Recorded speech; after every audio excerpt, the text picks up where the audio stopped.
एक बार की बात है, चाणक्यपुरी राज्य से होकर एक बहुत बड़े संत महात्मा गुजर रहे थे। उन्हें एक व्यक्ति दिखा जो उन्हें देखकर छुपने की कोशिश कर रहा था। वो व्यक्ति एक चोर था और चोरी करने के लिए निकला था। चोर ने संत को पहचान लिया था, इसलिए वो संत से छुप रहा था, पर संत ने उसे देख लिया। तुम कौन हो और मुझे देखकर छुप क्यों रहे हो? संत महात्मन, मैं एक चोर हूं और चोरी करने जा रहा हूं। भाई, ये धंधा छोड़ दो। कोई ऐसा काम धंधा करो जिससे तुम्हें किसी को देखकर भय न लगे और ना ही छिपने की जरूरत पड़े। महाराज, मेरे पिताजी एक चोर थे। मुझे सिर्फ यही काम आता है और दूसरा कोई काम नहीं आता। मैं तो पढ़ा लिखा भी नहीं हूं और न ही मेरे पास इतना धन है कि व्यापार कर सकूं। यदि मैं चोरी नहीं करूंगा तो फिर अपने परिवार का पालन पोषण कैसे करूंगा महाराज? चोरी की बात सुनकर संत कुछ क्षणों के लिए मौन हो जाते हैं, फिर बोलते हैं, ठीक है, अगर तुम्हारे पास कोई और काम नहीं है और ये काम करना तुम्हारी मजबूरी है तो तुम बेशक ये काम करो, लेकिन मेरी एक बात मान लो। महाराज, मैं जानता हूं आप बड़े ज्ञानी हैं, मैं आपकी बात जरूर मानूंगा। आप आज्ञा कीजिए। तुम पहले वादा करो कि तुम मेरी बात मानोगे। महाराज, मैं वादा करता हूं, आप जो भी बोलेंगे मैं आपकी उस बात को जरूर मानूंगा। तुम किसी भी परिस्थिति में झूठ मत बोलना, सदा सच बोलना, तुम्हारा कल्याण होगा। अगर मैं झूठ नहीं बोलूंगा तो काम कैसे चलेगा? परंतु अब तो मैंने आपसे वादा कर दिया है, तो कुछ भी हो जाए मैं अपना वादा पूरा करूंगा महाराज। संत अपने रास्ते पर आगे चल देते हैं और चोर भी चोरी करने के लिए आगे बढ़ जाता है। थोड़ी दूर पर उसे एक दूसरा व्यक्ति दिखता है और वो फिर से छुप जाता है। वो व्यक्ति चोर से, तुम कौन हो भाई और इस समय कहां जा रहे हो? चोर मन ही मन विचार करता है, झूठ तो मुझे बोलना नहीं है, इसलिए सच बता देता हूं, जो होगा देखा जाएगा। मैं चोर हूं और चोरी करने के इरादे से अपने घर से निकला हूं। तुम कैसे चोर हो जो स्वयं ही बता रहे हो कि मैं चोर हूं? क्यों हंसी कर रहे हो मेरे साथ? तुम अवश्य ही कोई सैनिक या गुप्तचर मालूम होते हो। नहीं, मैं मजाक नहीं कर रहा हूं, मैं वास्तव में ही चोर हूं और चोरी करना मेरा धंधा है। भाई, चोर तो मैं भी हूं, परंतु अभी नया नया ही काम शुरू किया है। अच्छा हुआ जो तुम मिल गए। क्या आज मैं तुम्हारे साथ चोरी करने आ सकता हूं?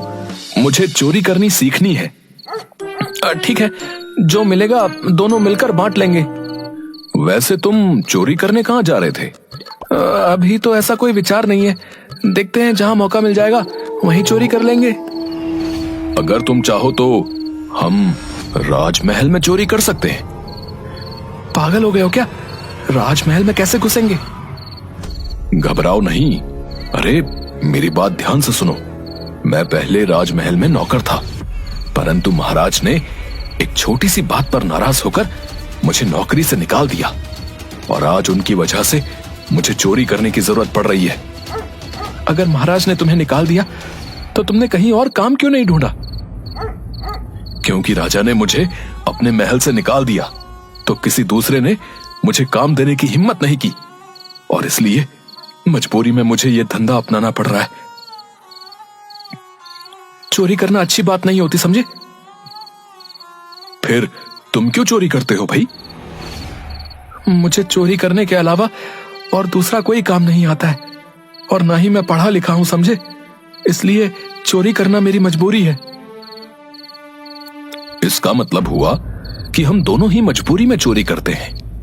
देखो, मुझे राजमहल के एक एक गुप्त द्वार का पता है। चलो, आज हम राजमहल में भाग्य आजमाते हैं। दोनों साथ मिलकर राजमहल के पीछे की तरफ पहुंच जाते हैं और व्यक्ति वहां छुपा हुआ एक गुप्त दरवाजा खोलते हुए चोर से कहता है, तुम पुराने चोर हो, अंधेरे में देखने का तुम्हें अभ्यास है। इसलिए तुम अंदर जाकर सारा माल इकट्ठा करके ले आओ। मैं यहीं पर पहरा देता हूं। इतने बड़े महल में मुझे कैसे पता चलेगा कि सारा धन कहां पर रखा हुआ है? तुम इस द्वार से अंदर जाओगे तो तुम्हें एक बड़ा कमरा दिखाई देगा। वहां पर बहुत सारे संदूक हैं, लेकिन मुख्य द्वार के पास दाहिनी तरफ जो एक बड़ा सा संदूक रखा है ना, तुम उसे खोलना, और उसे खोलने के बाद उसके अंदर तुम्हें एक चरखी दिखेगी। तुम उस चरखी को घुमाओगे तो वो मुख्य द्वार खुल जाएगा। भाई, तुम्हें तो सच में महल के बारे में सब कुछ पता है। उसके बाद तुम उस मुख्य द्वार से अंदर जाना, और उस कमरे के बीचों बीच तुम्हें एक और संदूक दिखेगा।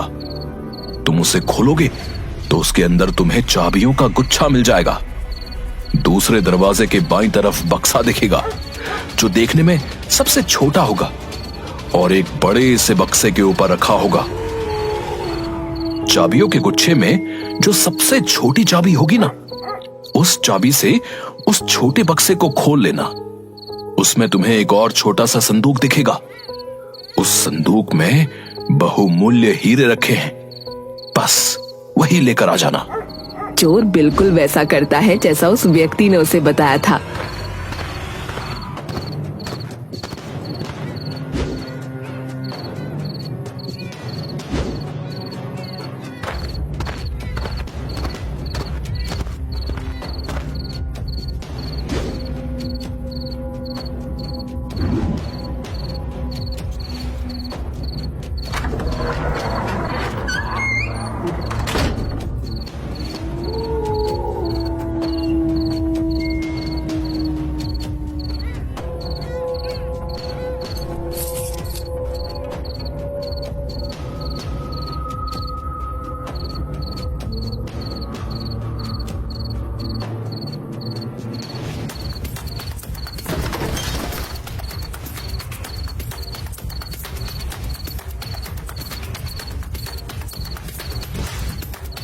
और वो हीरे लेकर वापस आ जाता है।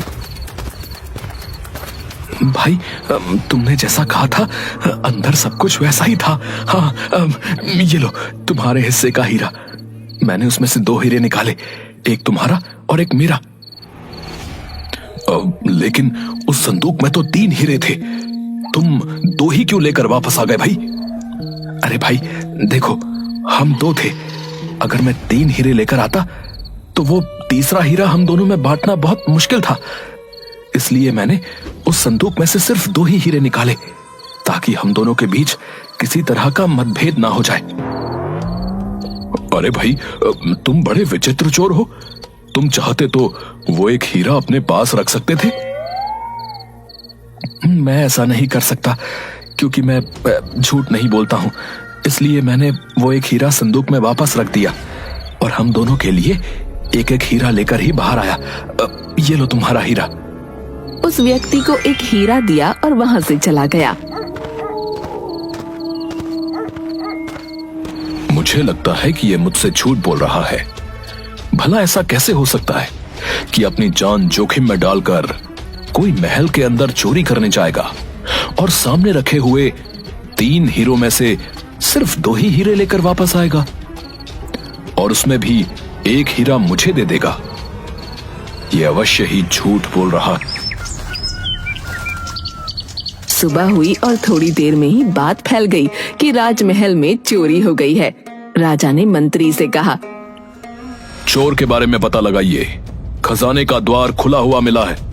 अवश्य ही ये किसी भेदी का काम है। शीघ्र ही इसकी जांच करो और चोर का पता लगाओ। जो आज्ञा महाराज, मैं जल्द ही चोर का पता करता हूँ।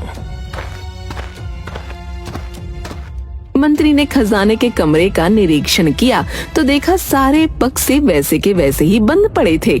सिर्फ एक छोटा सा बक्सा खुला था, जिसमें 3 कीमती हीरे रखे थे। मंत्री ने संदूक खोला तो देखा उसमें एक हीरा रखा हुआ है। मंत्री ने अपने मन में सोचा, एक हीरा तो इस संदूक के अंदर ही है। लगता है वो चोर जल्दबाजी में एक हीरा रखना भूल गया है। अगर मैं ये हीरा अपने पास रख लूं तो मैं कितना धनवान हो जाऊंगा।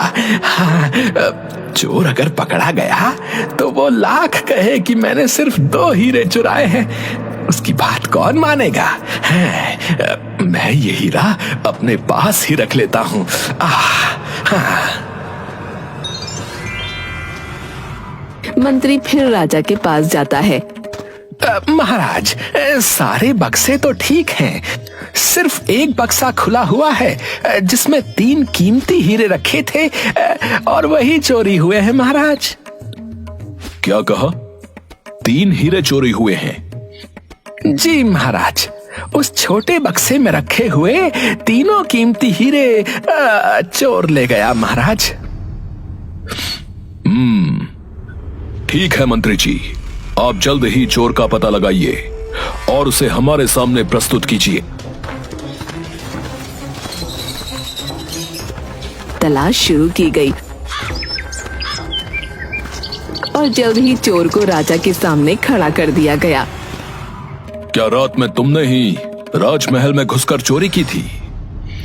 जी महाराज, मैंने ही चोरी की है और मैं इसका दंड भुगतने को भी तैयार हूँ, परंतु मेरे साथ एक अन्य भी मेरे साथ इस चोरी में शामिल था।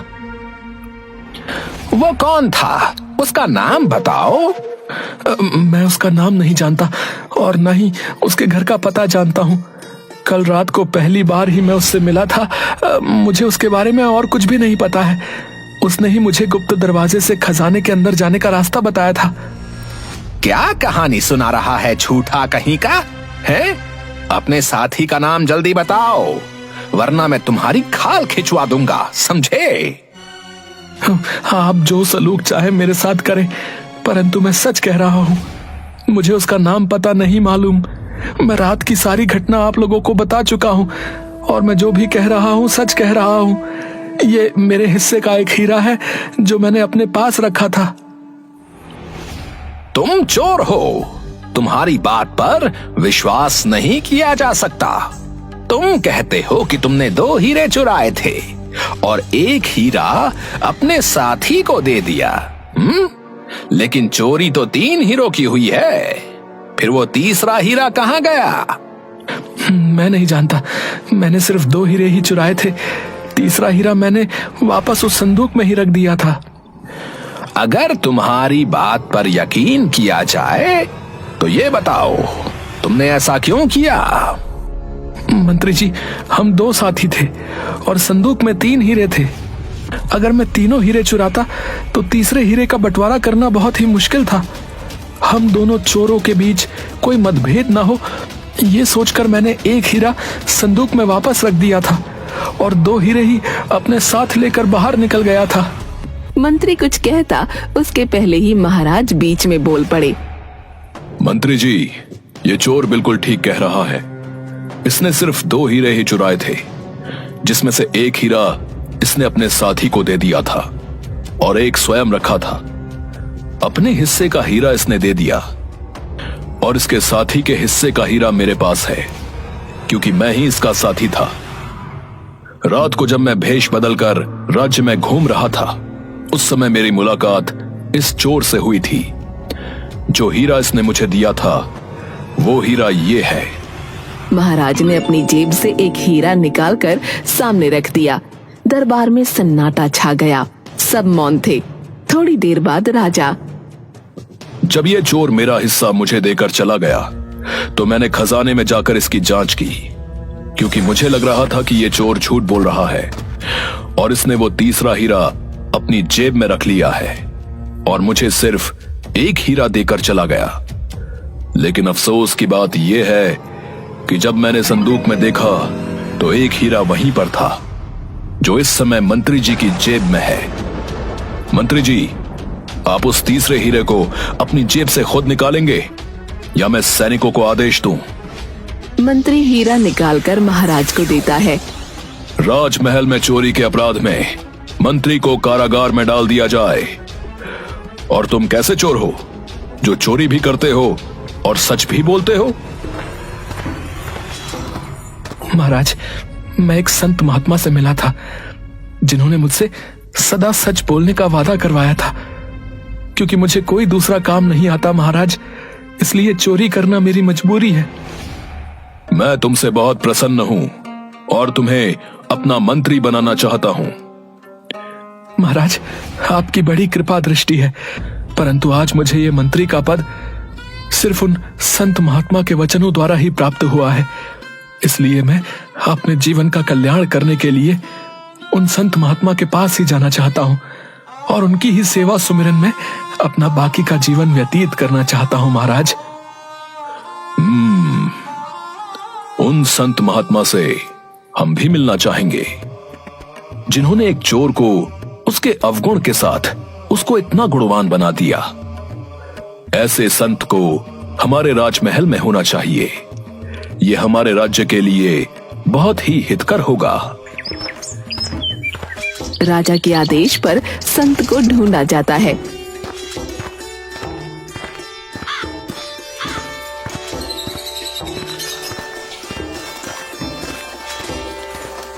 संत को राज्य का राजगुरु बना दिया जाता है और संत के आदेश को मानकर चोर राज्य का मंत्री बनने को तैयार हो जाता है। इस तरह संत और चोर दोनों ही उस चाणक्यपुरी राज्य का हिस्सा बन जाते हैं।